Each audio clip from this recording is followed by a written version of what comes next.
Қайырлы күн, қымбатты Тыңда FM арнасының тыңдармандары. Арнаға қош келдіңіздер.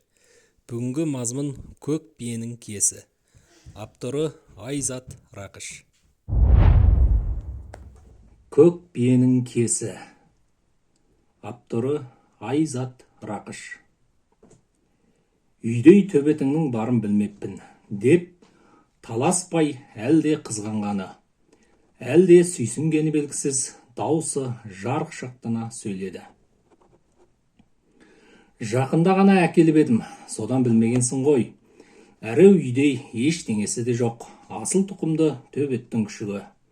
Қанибек баяғы ақ жарқын мінезіне басып, таласпайға бар мән жайды тәптіштеп түсіндірді. Сөйтті де оны жазғы үйіне бастап әкелді. О, Сәбила, сұлулығыңмен қара көлеңке бөлменің ішін нұрға бөлеп жүрмісің? Таласпай Сәбиланы көріп, бірден көңілді райға ауысты. Қанидың құрдасы, амансың ба? Төрлет, мен шай қамдайын. Шіркін ауыл қазағы, қонақ келсе Алладан нұр жауғандай қуанатын. Мейманы риза болып аттанса, бар дүниенің шапағатына шомылғандай рахаттанатын. Шақырусыз келдің ау деп көкірекке теппейтін, сол кең пейіліне бола үйінен құт берекке кетпейтін ауыл қазағы. Жазылмаған жай саңдық қағидаларының түресі де, ағытылар әңгіменің өрісі де осында ғой. Бірақ атам қазақтың салтымен шай ішіле сала Қанибек құрдасынан не бұйымтайы барын сұрады. Таласпай жай ғана амандық сұрауға келгенін айтты. Сәбиланың шайын терлеп отырып ішкенде бір Қанибет қой. Осы тойғаныммен қайтайын, балалар шаруаға қырсыз, өзім бас көз болайын деп таласпай шығуға айналды.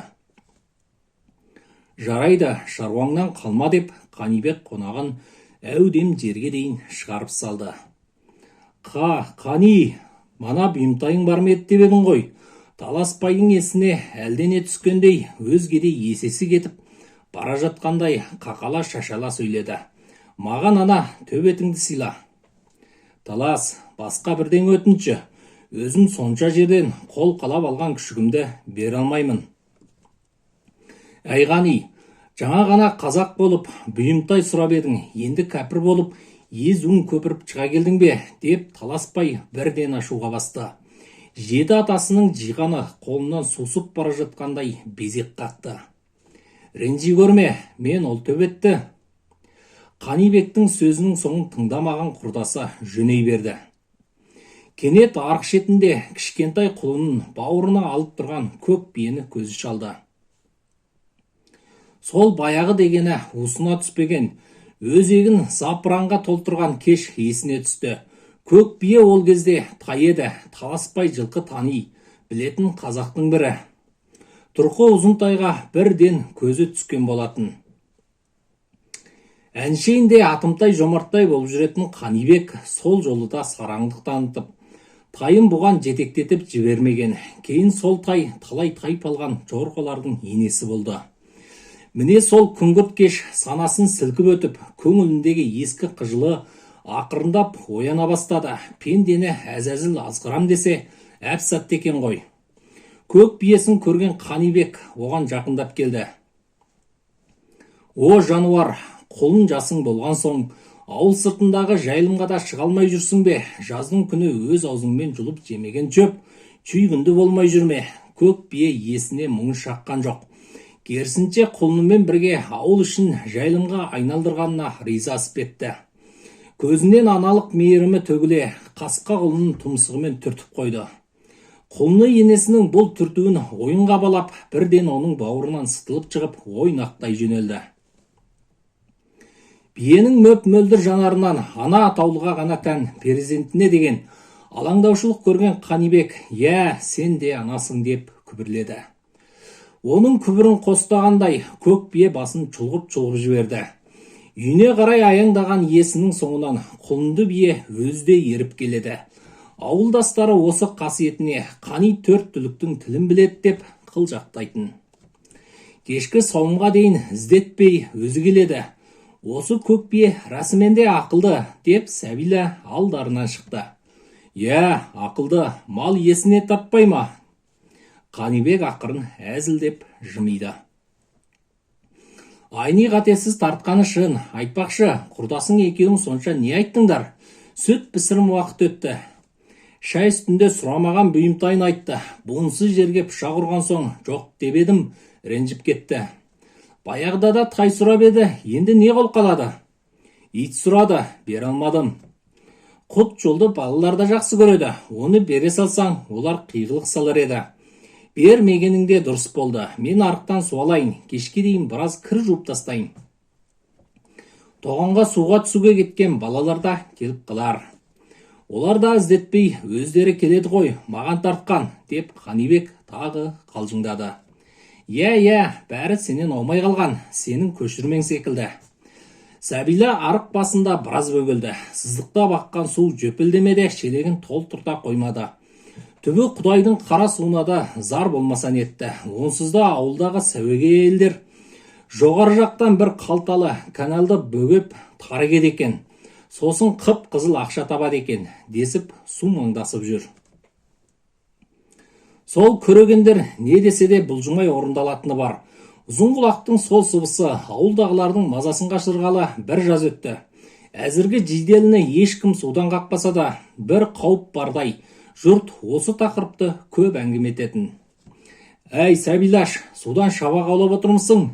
Шар еткен дауыстан Сәбила басын жұлып алды. Көшенің соңында тұратын Нұр Жамыш екен. Аман есенсің бе? Көшенің басына оңайлықпен келмеуші едің ғой. Қала қазақтарына ұқсап, біз де бір-бірімізге жат болып барамыз-ау. Әркім өз ауласынан шықпайды. Ұл келіннің үйіне барып, қайтып келе жатқан бетім ғой. Бәсе, жүзің жайнап тұр. Немерең қарақұлақтанып өсіп қалған шығар? Тіл көзім тасқа, жыбырлап адам болып қалыпты. Мен бір қызықты көріп, түсін алмай қалдым. Келін немеремде интернет деген бәлеге қарап бағады екен. Тамақты да сағатқа қарап отырып береді екен. Бала бағуды сол үйрететін интернет деген не нәрсе? Балаға зиян келмесе, қарай берсін сол интернетіне. Біз ештеңеге қарамай-ақ баламызды бағып қағып едік қой. Нұржамыш-ау, біздің қарайтын интернетіміз болды ма? Екеуі жарыса күлді. Кездесе кетсе чүркелесе жөнелетін ауыл қазағының бір жақсы қасиеті. Тіпті сұлулығы да осы ғой. Қар балас тірліктің қызуымен жүріп те, амандық саулық сұрасу, тіпті оған үлгірмесе, бір-бірін түстерінде көріп, ертеңіне сол түстерін айтып отырып, кең жайылған дастарқанда бас қосу ауылдықтардың ғана бойына біткен ғажайып қасиеті. Міне, бүгінгі кеште солай аяқталды. Мал түгенделіп, қораланды, бөтен қой іздеп, жоғын қарағандарға қорасын ашып көрсетіп, реніш білдірмей, жөн жосық айтқандар бұзауы еміп қойып, көршісінен сүт сұрай келгендер ауылдасының жоғалған малын өрістен көріп қалып, өзінікіндей көріп, айдап әкеліп, есіне табыс еткендер ертіс өзенінің қара масаларынан қорғанып, әр үйдің алдында түтін тұтатқандар ауылды үстінен қараған адам осыншама тірліктің қайнаған сәтін көріп, құмырсқаның илеуіне теңермеді. Қанибектің іздеуінсіз-ақ өздері келетін қос ұлы мен қызы шаруаға шамалары келгенше араласып, кешкі аста ғана байыз тапты. Ауыл баласы шар-шауды білмейді ғой. Қараңғылық мысы басқан мезетте Қанибек қора жақты бір шолып қайтты. Көк бие есін көре сала жақындап келіп, Қанибектің иығына тұмсығын қойды. Мұны еркелегені жай бірақат нұр танытқан бейнесін көріп, әлде неге көңілі жайланған отағасы үйіне кіріп кетті. Ал таласбайдың менмендігінен туған өкпесі сықырынған ашуға айналды. Қара түнді жамылып, өз жанын тыныштандырмақ болды.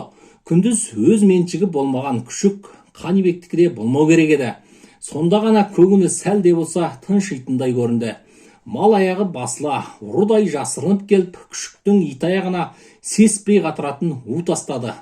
Аула дегенде қақпа атаулыны білмейтін ауылдықтардың аңқаулығы қара ниетті қорқаудың арамдығын іске асыруына септігін тигізді.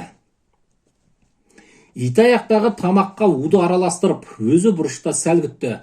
Кенет қайдан екені белгісіз күшік жетіп келіп үре бастады. Дауысы мұндай зор болар ма? Мынау қасқыр алатын мықтының өзі болайын деп тұр ғой, деп іші күйе сыбыр еткен Таласбай оны алдар қатып, атын атап өзіне қарай шақырды. Құтжол деп айтқан адамдарда өзіне жақын санайтын аңғал күшік жетіп келіп еркелей бастады. Таласбай оның у қосылған тамақты жегеніне көз жеткізу үшін ұзақ отырды. Тығылған жерінен біреу-міреудің көзіне түсіп қалмас үшін амалсыз шығып кетті. Ал Құтжол арсалаңдап оны шығарып салды. Түн сұлу ай барқыт көкті жасандырып, жұлдыздармен безендіріп бітті. Таңнан сыбыс келгенде асыл-ай жарық атаулыны күн патшаға аманаттап өзі ығыса берді. Таң сызылып атқанда жұлдыздар жасырынып, ару-ай бір жолата кетуге қимай, ағараңдап аспан төрінде қалып қойды. Күн шығыстан көтеріле, ауылдың тынымсыз тірлігі де тағы да басталды. Құтжолдың өлігін алғашқы болып көрген Гүлім жазғы үйге жау шапқандай ентілей кірді. Апа, көке, Құтжол шөп жарбақта өліп жатыр, өліп қапты. Аш қарын шаруа қамдамайтын үй иелері таңғы шайларын енді алдарына ала берген еді. Мына хабар оларды кәдімгідей абыржытып тастады. Гүлім, Құтжол түннің бір мезгілінде үріп ғой. Шақпылап жүрген тамағы тоқ күшік, оған не болар дейсің? Жүрші көке, апа, өздерің көріңдер, ол сондай аянышты күйде өліп жатыр. Гүлім өксіп жылап жіберді. Бәрі бірінің соңынан бірі андыздай шығып шығарба жаққа барды. Құтжол рәсіменде өліп жатыр. Сүйкімді күшік әдетінше керіле ұйықтап жатқандай. Тек ақсиып қалған езуі оған жасалған қастандықтың белгісіндей көрінді. Тоба, тоба, Гүлім, жылама. Тағы да күшік асыраймыз, оған да Құтжол деп ат қоясың, деп Сәбила қызын жұбата бастады. Әйтсе де өзде іштей қатты тіксініп қалды. Қанибектің есіне бірден күшігіңді маған сыйла деген Таласбайдың зілді дауысы елестей берді. Өтінбеп еді құрдасы, әзір елдей әмір берген. Жә, көзі жетпеген күдіктенген несі, ғайбат ойлап Алласына күнәлі болып жүрмесін. Ғанибек ағыл тегіл келген ойларының ағынын тежеп, қорасын ұмтылды. Ол жаққа да төтеден бір тажал келіп қалардай қауіптенді. Төлінің басы көк бие аман екен, бірақ бие мазасыз көрінді. Жастайынан жылқы баққан Қанибекке оның бұл беймаза кейпі түнгі әлдебір сойқанды сездірді. Бәлкім, ол Құтжолдың қинала өлгенін көрген болар. Ауылды жерде отырып, жұмысқа әрекет жасауға кімнің дәті барды екен? Бұл таң осындай әбігермен атты. Балалар шошымасын деп, үлкендер күшіктің жағымсыз шөп жеп уланып өлгенін айтты. Оған оңайлықпен сенген балалар болмады. Құтжол ара-тұра шөп жейтін, бірақ ол таңдап, өзіне керектісін талғап жейтін деп, ортаншы ұлы Асқар қарсы шықты. Құтжол басқа бір иттердей ауылды кезіп, өлексе жемейтін, оның улануы мүмкін емес, деп кіші ұлы Асқатта қояр емес.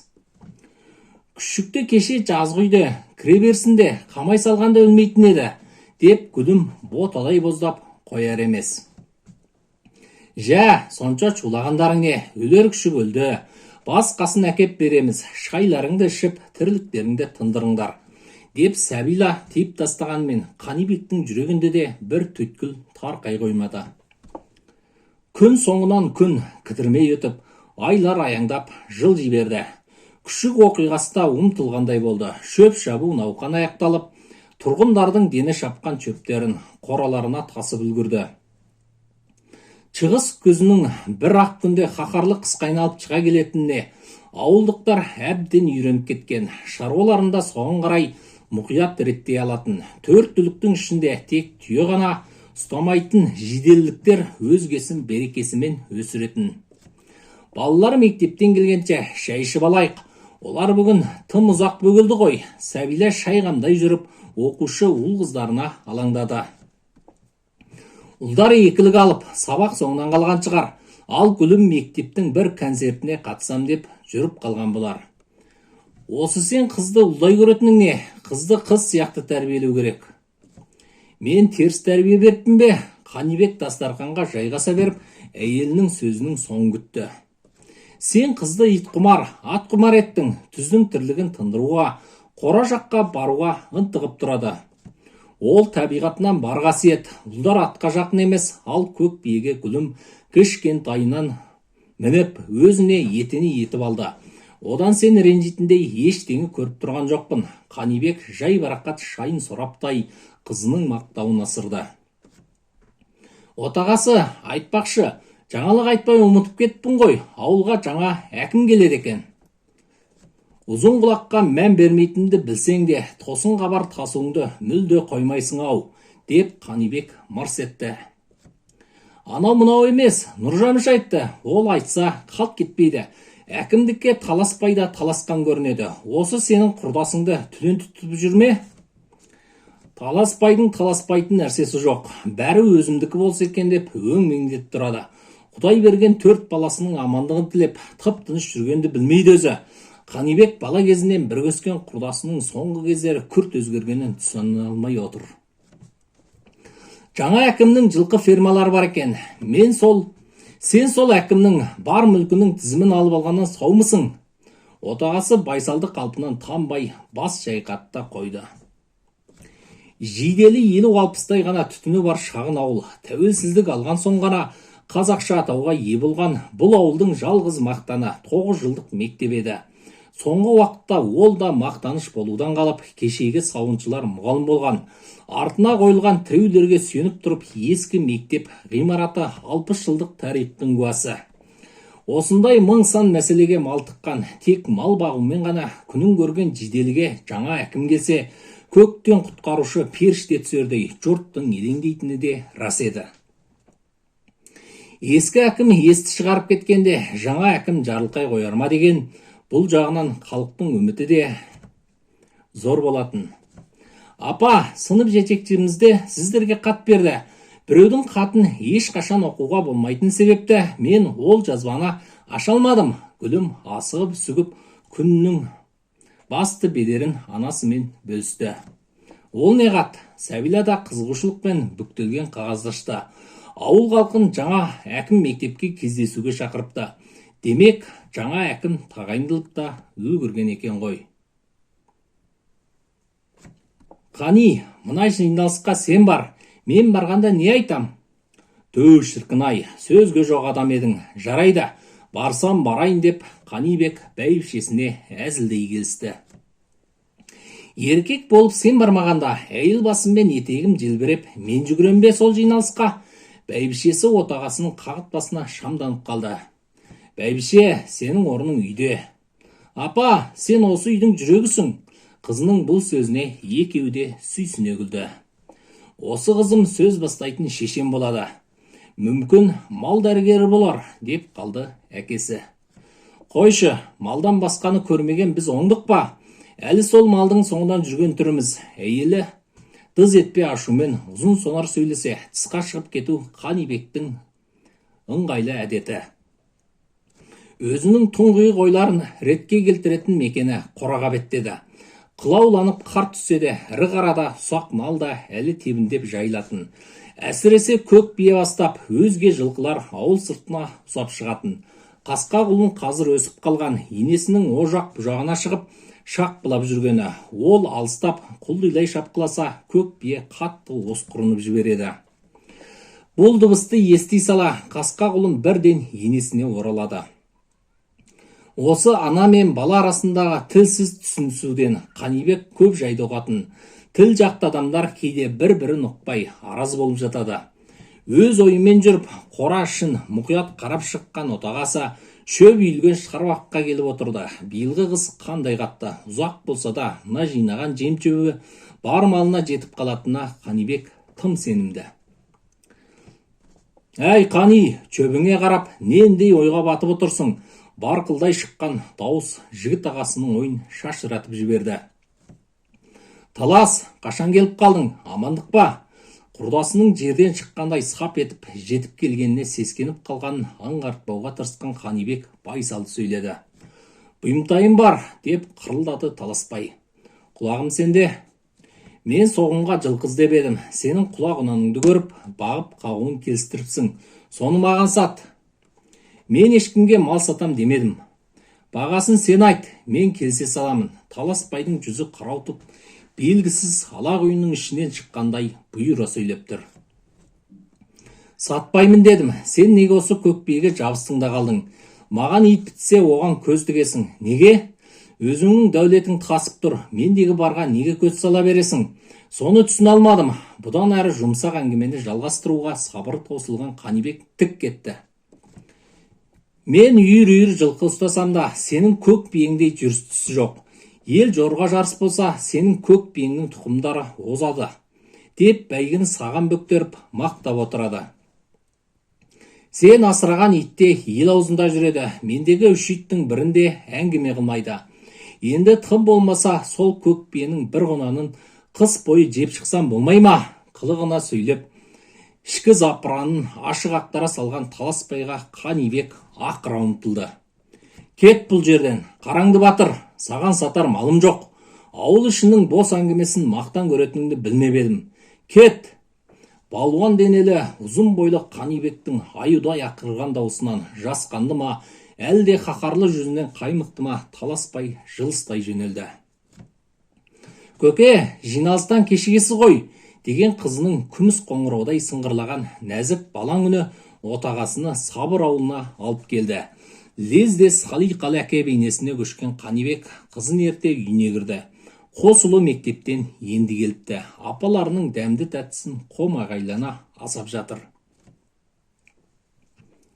Екеуің неге сонша ұзақ жүрдіңдер? Сабақтан жоқ, басқа жаққа бардыңдар ма?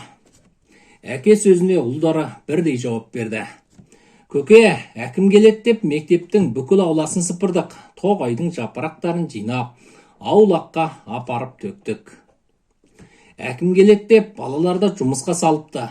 Сәбила отағасына шағымдана бастап еді, ол бірден тиіп тастады. Жұмыс істесе одан кем болмайды. Тек соны әкімге деп емес, күнделікті таза ұстауды неге ойламайды екен бұл мектеп?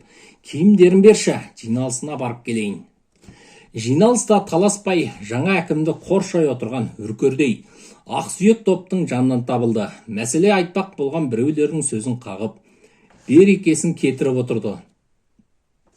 Бірақ сұрақ қоймақ болып, орнынан Қанибек көтерілгенде Таласбай үн қатпады. Құрдасының күндізгі айғайынан жүрегі шайлығып қалған сияқты. Ауылнай бауыр, деп сөз бастады Қанибек. Бауыр несі, мырза деңіз, қуат Сөнуич деңіз, деп ақсүйек топ шу ете қалды. Уич демей ақ қояйын, Сөннің ұлы Қуат дейін. Қанибектің жауабы күлкі шақырды. Халықпен танысам, білсем деп келген екенсің. Оның жауапты, десе де нақты халықты сөйлетпей, мына бір тоқ қауымның қаумалауынан шыға алмағаның жарамады. Бұл ауылда қанша жылдан бері шешілмей жатқан мәселе көп. 9 жылдық мектепті бітірген балаларымыз 8 шақырымда жаяу жүріп, көрші Қалжыр ауылынан оқиды. Қыс ішінде ит құс деме деп бәріміз алаңдаймыз. Ауыл ішіндегі арықтардың көзі бітелгелі қай заман, арықтың тек нышаны ғана қалған. Қол шапалақтап қошамет білдірген ауыл халқы Қанибектің сөзін аяқтатпады.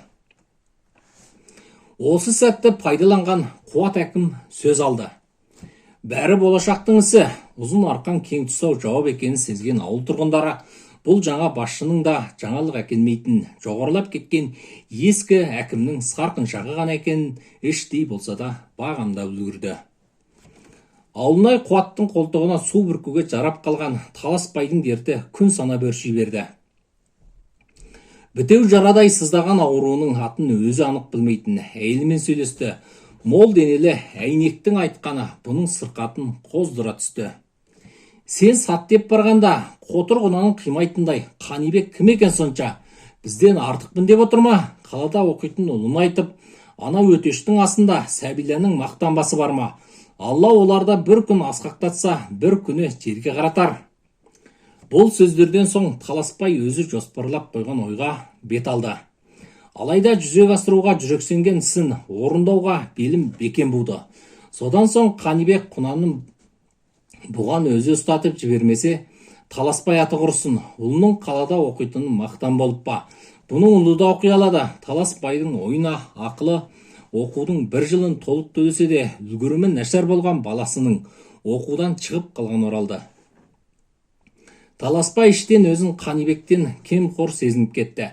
Осыдан соң ібіліс ісін орындамасқа амал қалмады. Жан дүниесін жайлаған жын оның адамдық кейпін қашырып арамза сұрқын асырды. Бұл сәтте Қанибектің үйші еш алаңсыз отыр еді. Күлім әкесіне Қамбар батыр жырын осымен 3-ші рет дауыстап оқып беріп отыр. Әкесіне қызының әдемі дауысы ұнай ма, әлде жыр кейіпкері сұлу Назым ұнай ма, әйтеуір қайталатып оқытуға құмар. Басқа кітап оқысаңдаршы, қайталап қоса беретін күй табақ құсап қалдыңдар ғой. Сәбила қағытып қойып тоқымасын жалғастыра берді. Қамбар батырдың тұлпарымен тазысын айтсаңшы, сол екеуін суреттеген тұстары керемет деп, әкесі сүйсінген сайын Күлім сол суреттеулерді қайталап оқиды. Мына екеуінің қорлығын-ай, ит пен аттан басқаны білмедіңдер ғой. Бұл жолы Сәбила әкелі балалы екеуін ашық жақсы көре тіл қатты. Тете ағайынды Асқар мен Асқаттың өз қызықтары өздерінде, ортақ тақырыптары жоғарғы екі сыныптағы екі сұлу қыз туралы. Айша өте әдемі, меніңше солай деп бастады Асқар. Қойшы, несі әдемі, мұрны қаздың тұмсығындай, одан да біздің сыныптағы Айгүл көрікті. Сенің қап-қара Айгүлің сен үшін ғана көрікті шығар. Ол өзін аққу сезініп, паңсынып жүреді. Айша есептеп көшіруге береді, жөн айтуға да шебер өзі. Кешегі алгебрадан алған 4-ің Айшаның еңбегі екен ғой. Асқат ағасын ұрымтал тұста ұстап алғанына мәз болып шиқылдай күлді. Балалар, кеш болып кетті, ертең ерте тұрасыңдар, қане ұйықтаңдар деп дауыстады әкелері. Әке сөзін екі етпейтін, үйренген ұлдармен бірден жастыққа бас қойса да, өзара қағытпаларын тимады. Күлім батырлар жыр кітабын басына жастанып, тәтті ұйқыға кетті. Қанибек көпке дейін көз іліндіре алмады. Неге ұйқысы қашты, өз де түсін алар емес. Салмақтап көрсе, бәрі өз ойындағыдай орын-орнымен тұр. Мал жанаман, оқудағы тұрысбегі көрші Амантайдың үйіне қоңырау шалып амандығын білдірді. Бірақ неге көңіл құсы чырылдап, бір маза табар емес. Түн ортасы ауған шақ, үй іші тегіс ұйқыда. Кірпігі әзер айқасқан Қанибек бір түстің ішінде малтығып жатыр.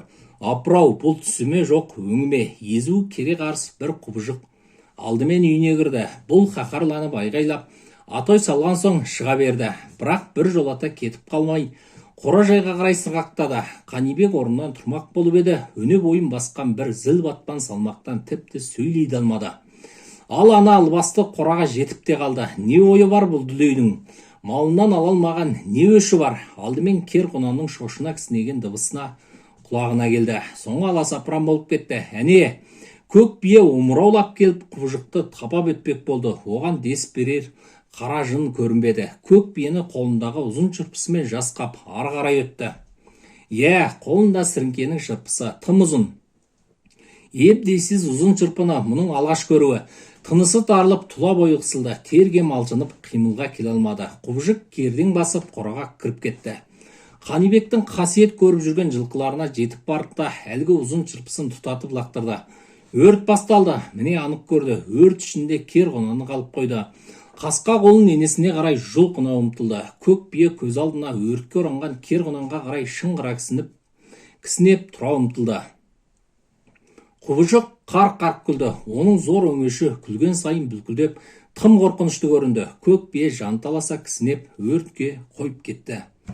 Қанибек көк биенің құлағына анық жеткен кісінеуінен оянып кетті. Бүкіл денесі әлгі бір зілмен әлде құрсауланып қалғандай, бірден атып тұра алмай, өз денесін өзі билей алмай бара жатты. Құлағында сол аш түн, алапат өрт, құбыжық күлкі. Қанибек орнынан атып тұрды. Манағы салмақты сілкіп тастап, терезеден сырт күңілді. Қорасы шынында да өртеніп жатыр. Бұл не? Алланың аяны ма? Әлде жай ғана сәйкестік пе? Түсімен өңін ажырата алмай қалған отағасы асығыс-үсігіс киініп шығуға беттеді. Сақ ұйықтайтын Сәбиланың сұрағына жауап беріп үлгермеді. Атып шыққан бойда қорасына қарай жүгірді. Екі аяғына тас байлап қойғандай жүгір алсашы, әупірімдеп жүріп қораға келді. Шөп жиылған шарбақ өртене бастапты. Көк бие тура түсіндегідей азан-қазан дыбыстардың арасынан ерекше күңірене кісінейді. Бұл ашты дыбыс баласынан айырылған бейбақ ананың зарындай естілді. Не қайран қыларын білмей, сілейіп қалған отағасына Сәбила көмекке келді. Балалар да келіп қалды. Бұл жерден кетіңдер, Асқар, бар көршілер доят. Көке, бұл көк биенің даусы ғой. Сәбила, ішке кірмеңдер, мен көршілер келгенше амалдай тұрайын. Әкелері қас пен көздің арасында қызыл тілі жалмаңдаған жалынға ене берді. Асқаттың қолынан қораны айналып жүгіргеннен басқа ештеңе келмеді. Сәбила сылқ етіп күзгі сызды жерге отыра кетіп, зарлай жылады. Бала шағасының ризығы үшін жылдар бойы жиған ырыс құты бар малы өртеніп кетеме. Бетіне жел болып тиіп көрмеген қосағы сол өрттің ішінде бір сәт еңірей жылаған әйелдің зары мен қараңғы қораның бір бұрышында ажал мен дар айқасқан қайран қыла алмаған көк биенің төбе құйқаны шымырлата кісінеген үні астасып кетті. Екеуі де аназар еді, қос үнде де ажал өртіне айқаса шақырған қайрат бартын. Сәбила жылап отырып, оң жағына қараса қыз жоқ. Құдай-ай, малсақ қызы өртке кіріп кеткен бе? Ойбай, гүлім қайдасың? Апа, қорқпа. Мен үйге барып, қораға келіп тұрған электр тоғын сөндіріп келдім. Асқар, көкесі, қайдасыңдар? Көке, кіші аға, дыбыстаңдаршы. Ана мен қызы күздің қара суығынан ба, әлде қою қараңғылықта кісі қолымен жасалған қиянаттан ба жапырақтай дірілдеді. Апа, біреу жанармай шашыпты. Өрттің күш алып кеткені содан екен. Енді не істейміз? Көкем.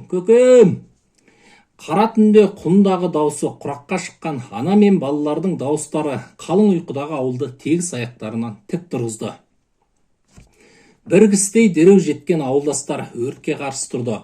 Бұл кезде Қанибек қорасынан жылқыларын шығарып үлгірген болатын. Көк бие қауіпсіз жерге өзі атылмай, алдымен төлдерін тұмсығымен жылдам итеріп шығарып, елді таң қалдырды. Жануар екеш, жануардың аналық махаббатын көргендердің көзіне жас үйірді. Бірақ бөлек қораға қамалған ұсақ малдары жанынан жасқанып, қораның түкпіріне қарай қашып, үлкендерді көп әуреге салды. Ақыры Қанибек аман алып қалған малына шүкірлік етіп, ешбір жанды тәуекелге тікпеді. Ұйқыларын қаз етіп, тыныштықтарын беймаза еткен бұл күзгі таң ауылды үрейлендірді. Осы күнге дейін қасақана өрт жағдайы болып көрмеп еді. Жаздың ыстық күні болса бір сәрі, жаңбырдан соң дымқыл тартқан шөп өз-өзінен тұтанбасы хақ. Суық қолдың араласқаны бес енеден белгілі болып тұр. Тәртіп сақшыларына шағымданбақ Қанибек болмады. Бар айтқаны Алладан тап жазаңды деген бір ауыз сөз болды. Таласбай өз жоспарының шешуші тұсында бар ұпайын түгендеп алғысы келді. Құрдасының шаңырағына қал жағдай сұрасқан болып барып, оны тағы да саудаласуға мәжбүр етті. Ең бастысы өздерің амасыңдар Қани. Көп күйінбе, түгел өртеніп кеткен шөпті тездетіп сатып алуың керек. Ол үшін қыруар ақша қажет. Ана кер дөненіңді маған сат.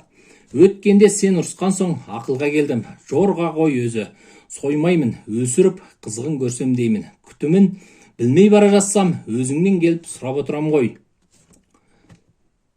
Қанибек ойға кетіп отырғанда, жиылмаған дастарқан шетіне жантайған әйнек Сәбилаға тура осы әңгімені айтып жатыр. Ақыры екі жақ келісімге келіп, кер қонан Таласбайға сатылып кете барды. Әзәзіл тұтатқан өрттің енді ғана нағыз күшіне енген шағы осы болды.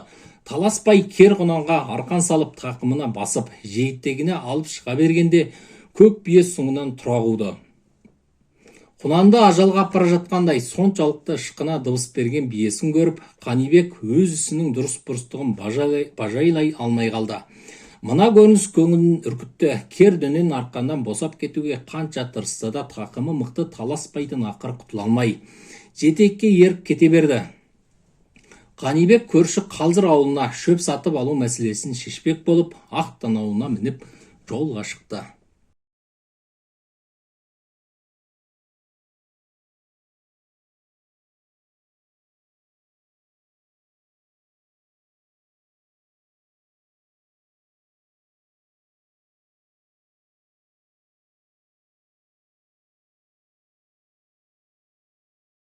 Таласбай сүйрегінде етіп әкелген Құнанды бір сағатта кідіртпей пышаққа түсірді.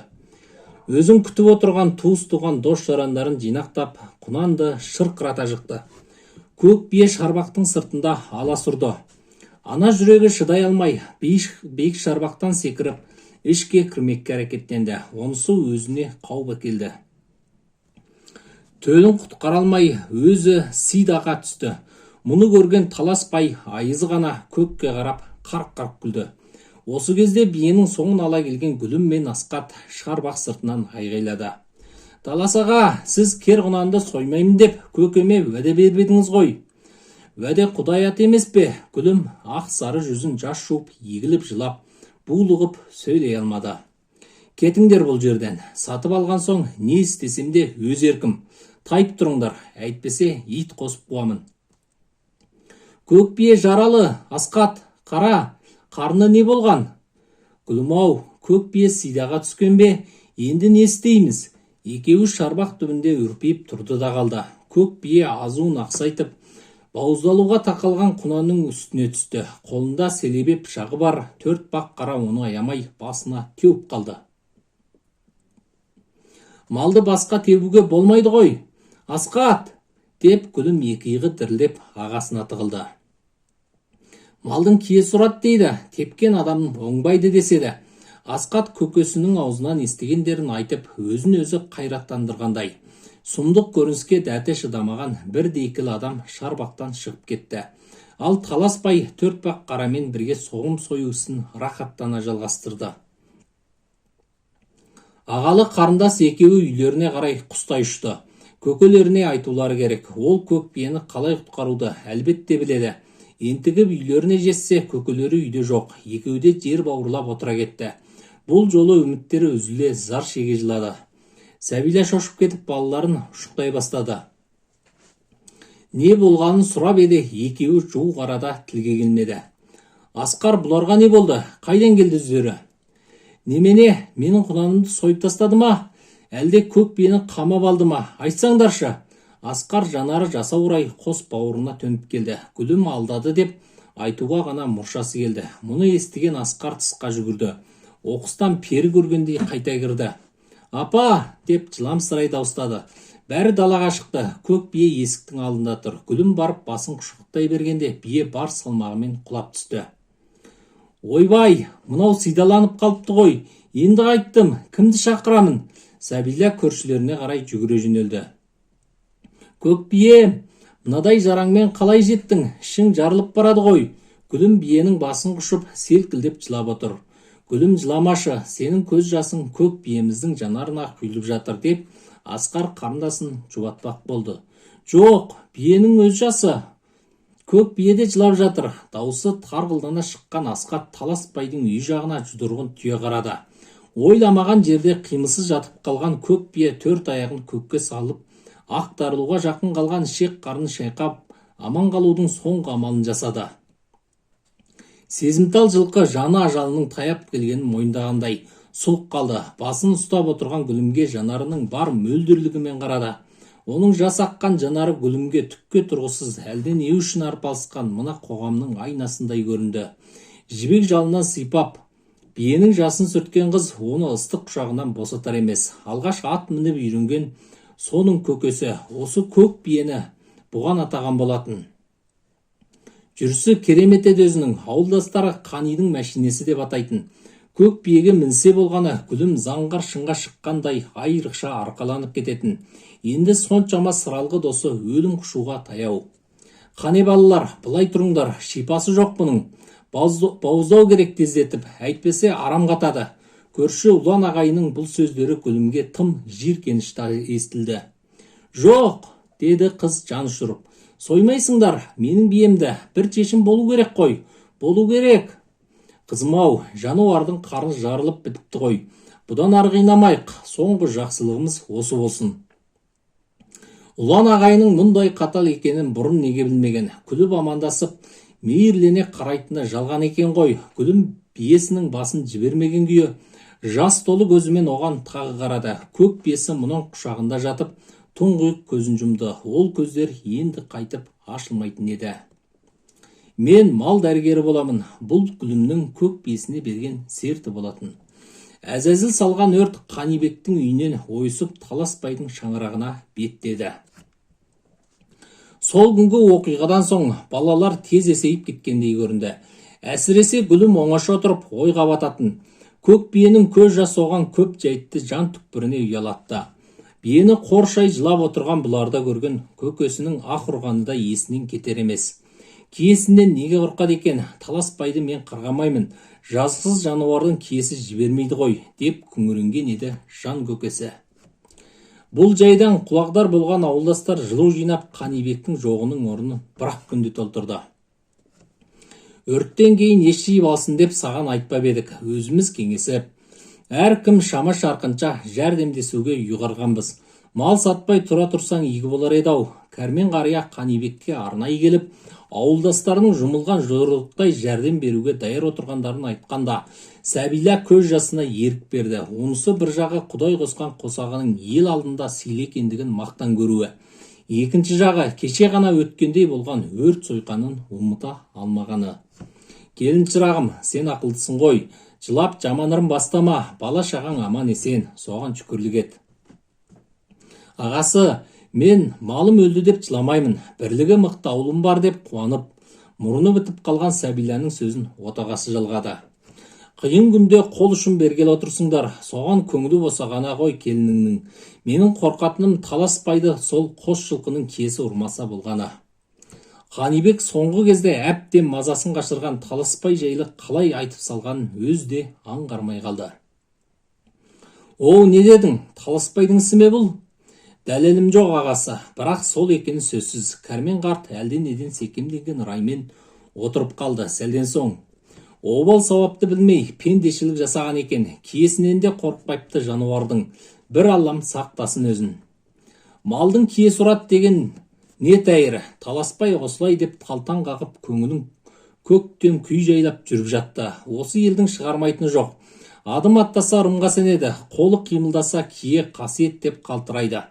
Көзге көрінбейтін бір наным сенімдермен өмір сүретін Таласбай ма бұл?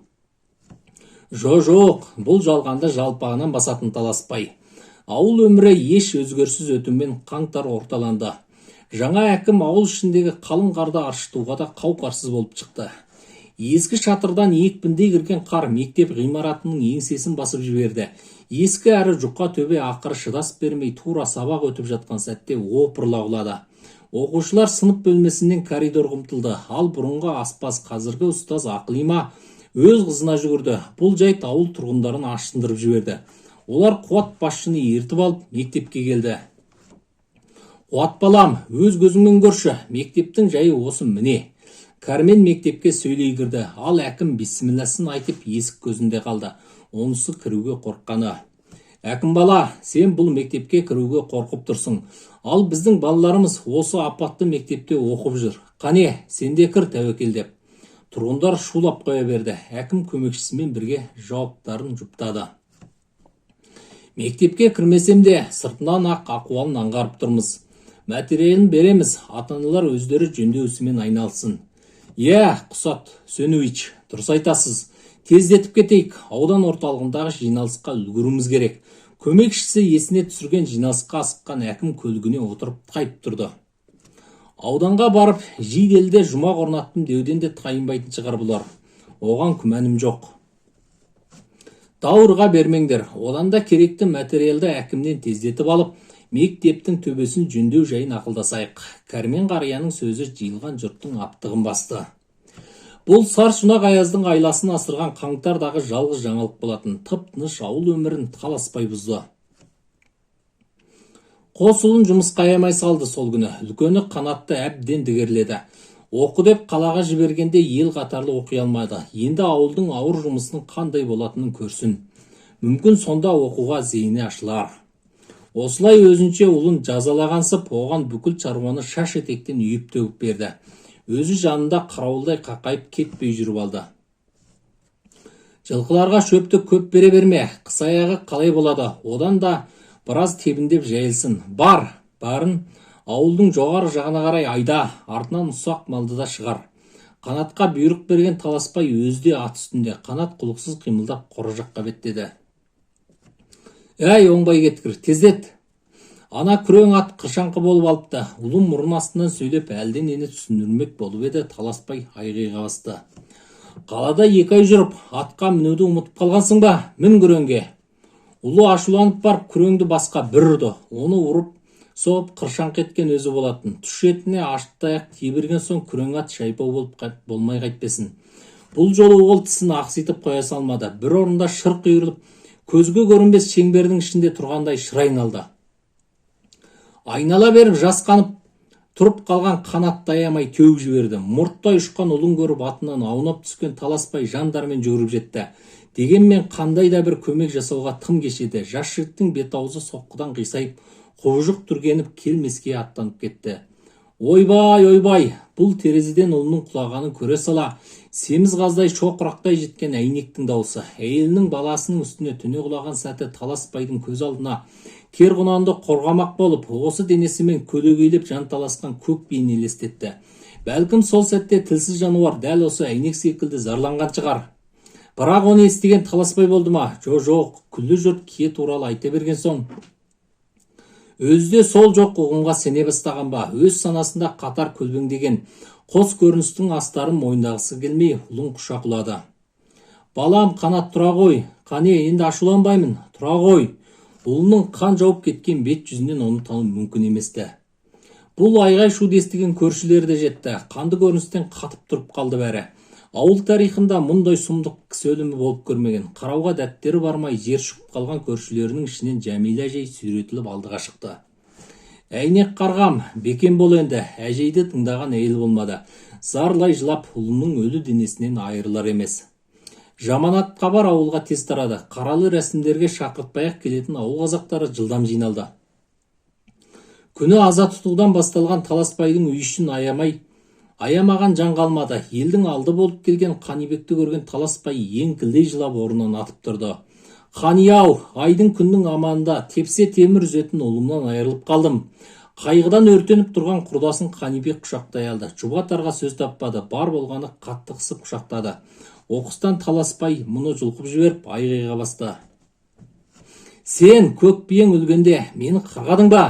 Қарғап бедің, қарғысың балама тиді ме? Қанибек жағасына жармасқан Таласбайға қарсыласпады. Жаны азаға толы Таласбай шерін шығарып алсын деді ме, тек тыңдап тұра берді. Ұлымды сен өлтірдің, кие деп, бобал сауал деп, мейімді шұқып едің. Өз сөзіңе күлді ауылды сендіріп. Елдің бәрін маған қарсы қойдың. Ұлым сол қарғысқа ұшырап көз алдында өлді. Қанибек қарулы қолдарымен Таласбайдың уысынан босап шықты да. Тірі жанды қарғап көрген емеспін, Талас. Күйіңді бас, мықты бол, деп қайта құшақтады. Алып тұлғалы құрдасының құшағында Таласбай еңіреп жылап, бүкіл жұртты өзімен бірге зар илетті. Таласбай күйін оңайлықпен басалмады. Себебі әйел сол күннен соң ақылынан ығысып, иіссіз күйге түсті. Айтатыны, кие ұрдылымда, жылқының киесі атты құлынымда. Күні түні солай ыңылдап, аруақтай үй ішін кезіп жүретін шығарды. Таяқтап та көрді, қамшымен тұрды. Ондағысы еш жияма деген үміті болатын. Жоқ, еш жимады. Ұрса жаны рақат тапқандай сылқ-сылқ күледі. Қызы алдына тамақ апарса, Керғұнаның еті емес пе? Деп шошына шыңғырады. Ұл қыздарды әптен қасірет чекті. Ұзын бойлы Таласбай ұлының қырқына жетпей-ақ шөгіп кетті. Еңкіш тартып қайғыға мойын сұнғандай қалпы бар. Қанаттың қырқына ауылдың тайлы таяғы қалмай жиналды. Әйнектің есілі кіресілі шығасылы түрін көріп ел тегіс шошынды. Біз аяғында не табады бұл бейшара? Құдай аясын міскінді. Таласбай соңғы жылдары кеуделеніп, тәкаппарланып кетіп еді. Кеудесін Құдай басқан екен. Қой, мұндай қайғыны дұшпаныңа да тілемейсің ғой. Кие ұрған шаңырақ бір тураласа қайтадан бой көтере алмайды екен. Тіл көз тигенде дұға жасап қайтарып жатады ғой. Мұның да бір емі бар шығар. Әйелдер арасындағы бұл сыпсыңды Жәмилә әже тоқтатты. Баяу дауыспен сөйлейтін сәлиқалы әже өсек сөзге тұсау салды. Жә, қара үйді сонша сынағандарың не? Бұларың ессіздік. Әне ұл қыздары бізден бір жылу күтіп, үміттеніп қырайды. Доғарыңдар енді. Ағайыншылықтарың осы ма? Өсек сөз өрекпіп барып басылды. Бірақ тура осы сәтте ешкім күтпеген жан шошырлық көрініс орын алды. Ортаға әйнек жүгіріп шықты. Екі қолтығынан демеп ұстаған абысын ажындарын итеріп тастап, көзінен жас аққанша күлді. Оның неше түрлі дауыспен құбылған күлкісі жұрттың жағасын ұстатты. Мұнымен де тынбаған қаралана жерге отыра қалып, еденді тырналап қарқылдай берді.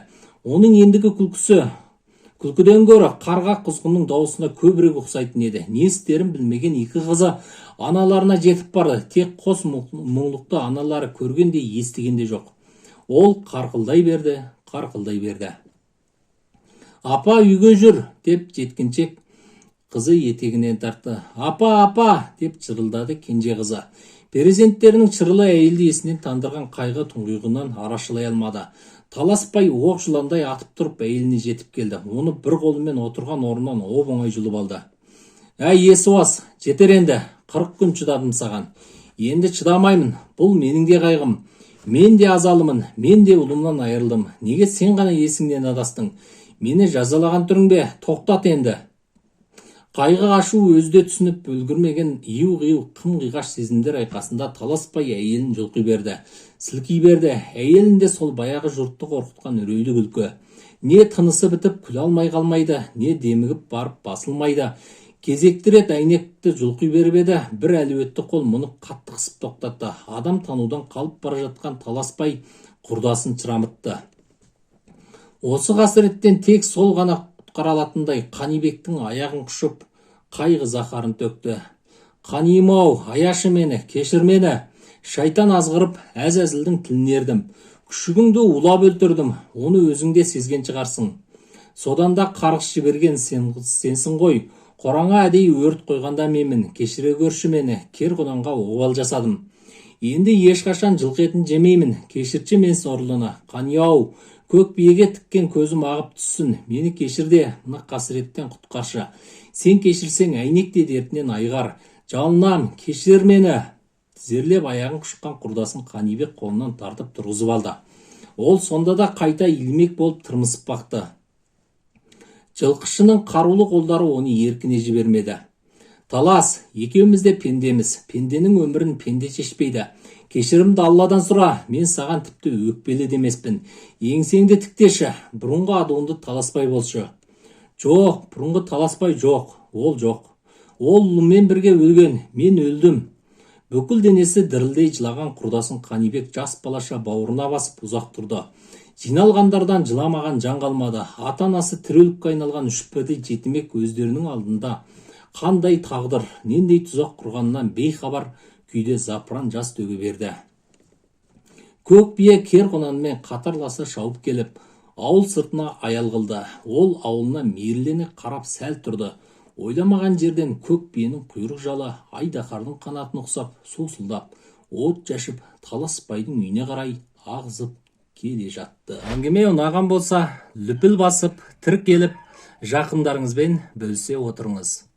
Алдағы уақытта арнамызда бұдан да қызықты мазмұндар салынатын болады.